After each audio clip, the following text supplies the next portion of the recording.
अस्सलाम वालेकुम स्टूडेंट्स।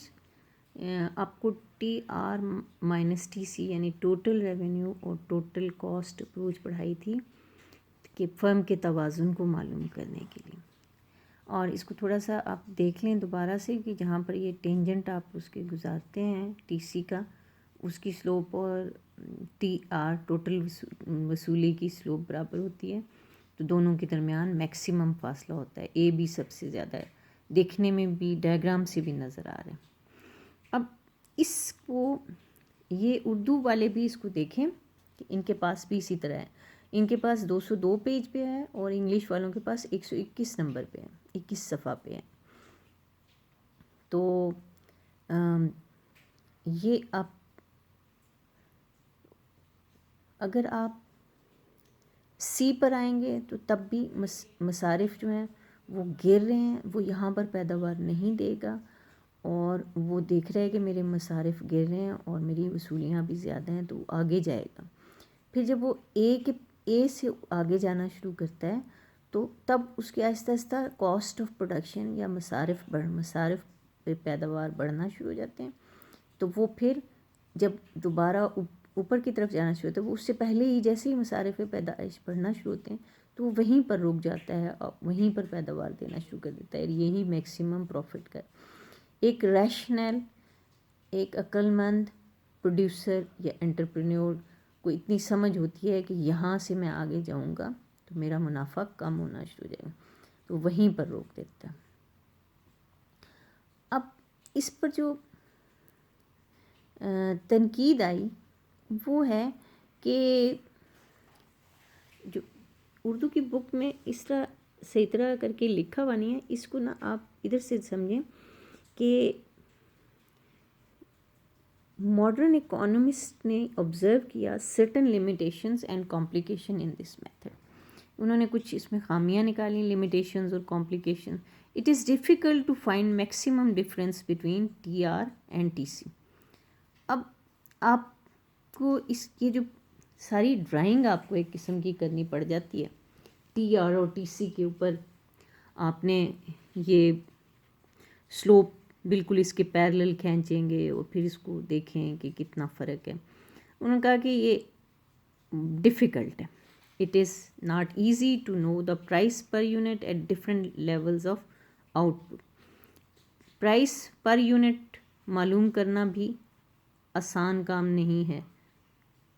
हर पैदावार के हर नुक्ते पर, E पर, Q पर, F पर, किसी भी पैदावार नुक्ते पर मालूम करना प्राइस पर यूनिट मुश्किल। तो फिर उन्होंने कहा कि दूसरा मेथड जो है वो ज़्यादा अप्रोप्रिएट है तवाज़ुन मालूम करने का, फर्म इक्विलिब्रियम मालूम करने का।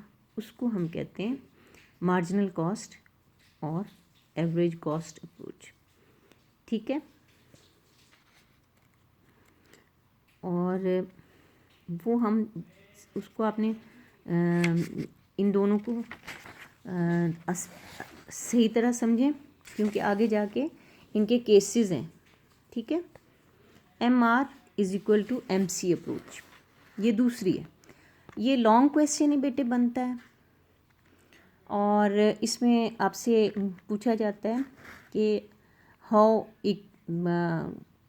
N a firm acquires equilibrium, कि एक फ़र्म कैसे तवाज़ुन हासिल करती है।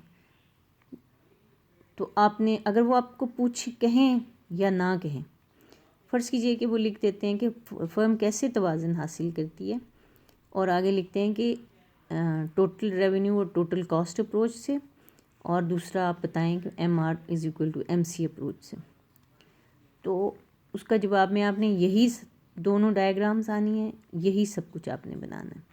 अगर वो सिर्फ यही लिख दें कि फ़र्म के तवाज़ुन को बयान करें, डिस्क्राइब फर्म्स इक्विलिब्रियम, तो आपने तब भी ये दोनों अप्रोचेस लिखनी है। तो तब यहाँ तक आप इसको लिखेंगे तो आपकी पहला लॉन्ग क्वेश्चन ख़त्म होगा। ठीक है, तो आपने यहाँ तक लिखा तो ये लॉन्ग क्वेश्चन आपका ख़त्म हुआ। टोटल रेवेन्यू, टोटल कॉस्ट और मार्जिनल रेवेन्यू और मार्जिनल कॉस्ट वाला अप्रोच अब देखें।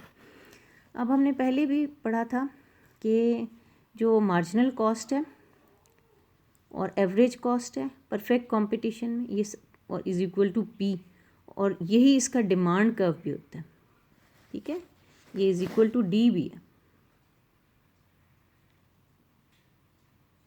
ठीक हो गया।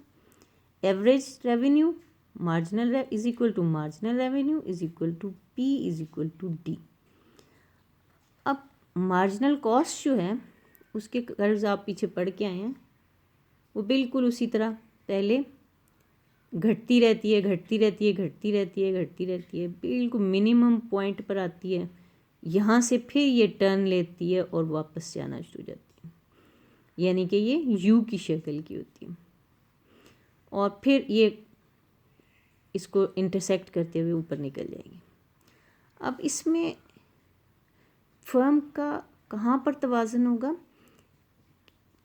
जहाँ मैक्सिमम प्रॉफिट होगा वो पॉइंट वो होगा जहाँ पर marginal revenue is equal to marginal cost. ये इसकी नेसेसरी कंडीशन है, लाजमी कंडीशन, ठीक है। दूसरी कंडीशन क्या है, M C intersects M R from below while rising. M C M R को इंटरसेक्ट करेगा उस वक्त जब वो ऊपर उठ रहा है, ऊपर उठते हुए उसको नीचे से क्रॉस करेगा, फ्रॉम बिलो इसको इंटरसेक्ट करेगा, काटेगा, ठीक है। नीचे से मिनिमम पर पहुंचने के बाद जब राइजिंग होगा मार्जिनल कॉस्ट, ये ऊपर जाता राइज करते हुए ए आर को is equal to M R को इज इक्वल टू पी को इज इक्वल टू डी को नीचे से ऊपर आते हुए कता करता हुआ निकल जाएगा ऊपर।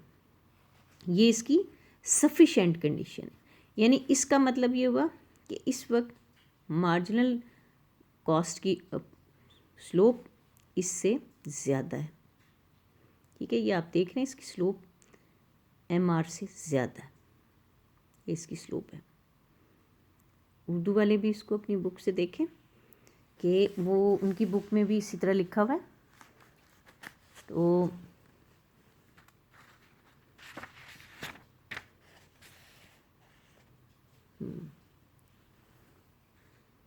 अच्छा, उर्दू वाले जो है ना उनकी ना बुक में डायग्राम नहीं बनी हुई, ठीक है, हाँ बनी हुई है डायग्राम, उनके पास भी यही डायग्राम है। आप देखिए ये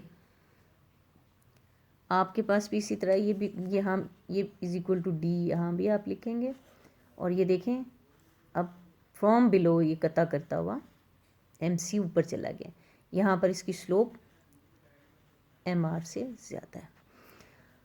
अब आपके जहन में और आप दोनों जो पढ़ें देखें कि जैसे कि आपने टी आर और टी सी अप्रोच में पढ़ा था कि आखिर हम जो दूसरी वाले पॉइंट्स होते हैं, जैसे कि ये वाला पॉइंट है, इस पर क्यों नहीं आउटपुट दे देता वो, तो आप हमने कहा था कि ये देखें उसको नज़र आ रहा है कि मेरी टोटल कॉस्ट अभी गिर रही है, तो वो आगे बढ़ जाता है।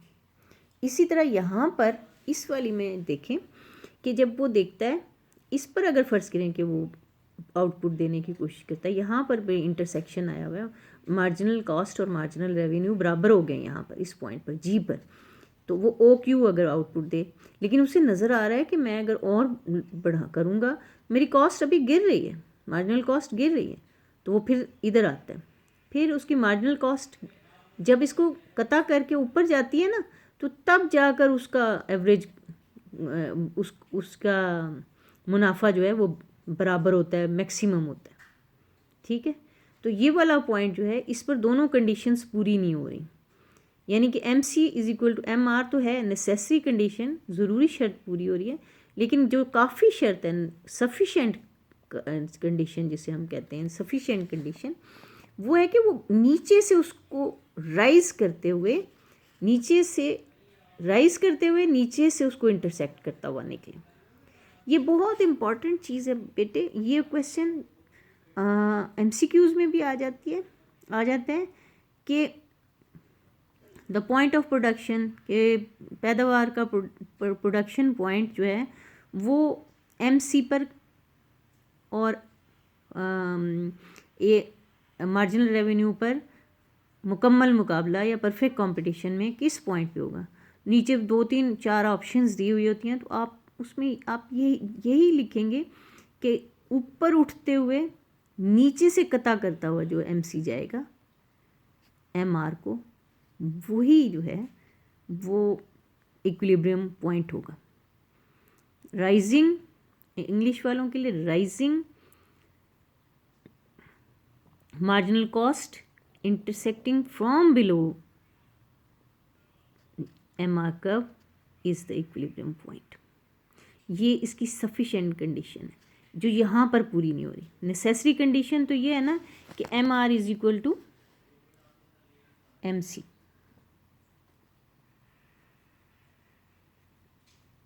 ये तो इसकी necessary condition है ना, वो तो यहाँ पर पूरी हो रही है, लेकिन यहाँ पर जो sufficient condition है MC intersects MR curve from below while rising, ये पूरी नहीं हो रही, इस वजह से यहाँ पर वो ठहरेगा नहीं, उससे आगे निकल जाएगा।